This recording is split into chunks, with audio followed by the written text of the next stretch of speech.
Vinicius junior ছেলেটার আজ জন্মদিন। এই জন্মদিনে কিছু কঠিন সত্য কথা বলতে চাই।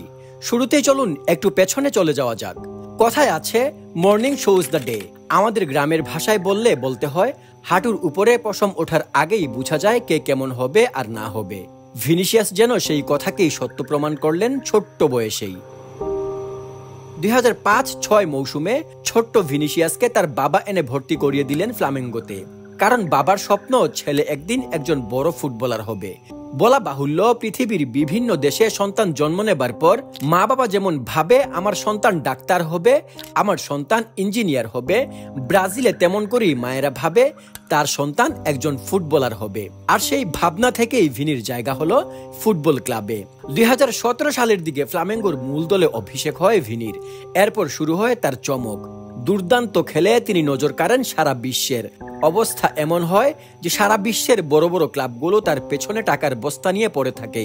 তার বাড়ির সামনে সবসময় আসা যাওয়া করতে থাকে বড় বড় ক্লাবের বড় বড় কর্তারা। এরই মধ্যে একদিন একটা অচেনা নাম্বার থেকে ফোন গেল তার কাছে। অপর প্রান্ত থেকে একজন গম্ভীর গলায় বলল, আমি ফ্লোরেন্তিনো পেরেজ, রিয়াল মাদ্রিদের প্রেসিডেন্ট। আমাকে চিনতে পেরেছো? সাথে সাথে চমকে উঠলেন ভিনিসিয়াস জুনিয়র। মুগ্ধতা যখন চারিদিক থেকে ঘিরে রাখে তখন মানুষ নির্বাক হয়ে যায়।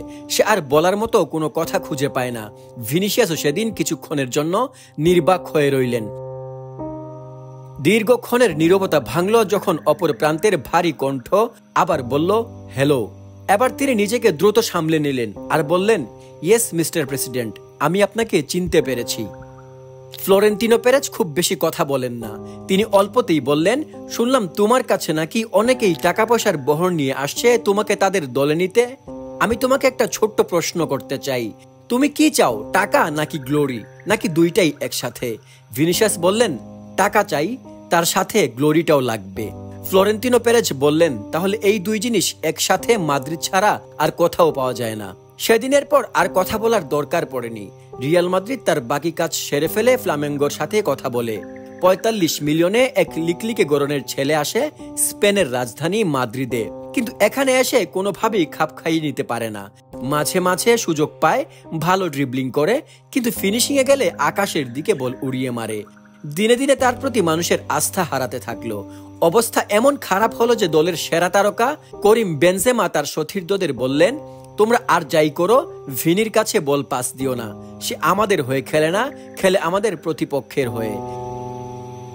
প্রতিটা সুন্দর গল্পের পিছনে, প্রতিটা সাফল্যের গল্পের পেছনে আগুনে পোড়ানো অতীত থাকে। ভিনিসিয়াসও সেই ছাই থেকে বেরিয়ে আসা এক স্বর্ণের মতোই নিজেকে তৈরি করলেন। সেই বেনজেমাকে নিয়েই গড়লেন ইতিহাসের অন্যতম সেরা জুটি। সেই বেনজেমাই এরপর বললেন, তোমরা শুধু ভিনির কাছে বল পাস দাও, বাকিটা সে জানে কি করতে হবে, কিভাবে করতে হবে। আমাদের আক্রমণ বারবার তার গায়ে লেগেছে। তিনি অন্যদের মতো চুপ করে থাকেননি, প্রতিবাদ করেছেন। এ নিয়ে নিন্দুকেরা তাকে তাই কথা শোনাতেও ভুলেন না কখনোই। তার মেজাজ নিয়ে অনেকের প্রশ্ন আছে। এই জায়গাতে তিনি কাজ করছেন প্রতিদিন, দিনে দিনে উন্নতিও হচ্ছে। ব্রাজিল দলের হয়ে তার পারফরমেন্স খুব একটা ভালো নয় এখনো, কিন্তু যারা ভিনিকে চিনেন তারা জানেন তিনি পারবেন এখান থেকেও ঘুরে দাঁড়াতে।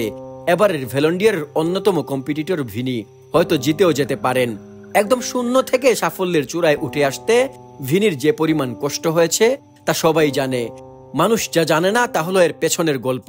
কারণ মানুষ শুধু সফলতার গল্পটাই দেখে, সফলতার পেছনের গল্পটি তাদের চোখে পড়ে না।